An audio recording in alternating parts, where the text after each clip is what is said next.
guys, and today I'm going to tell you about the story. Unit 2, The Mystery Train. At this day, the children are at the Fun Days Fun Fair.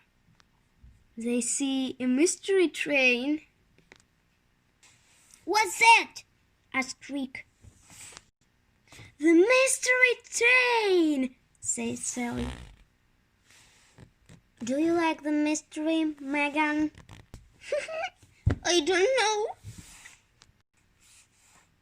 Hello, Megan.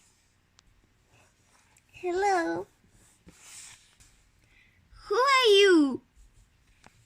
My name is Mr. Was. "Can you drive this train?" "Is this your train?" Yes, it's my train. Yes, I can drive on it. Come on, come on, come on.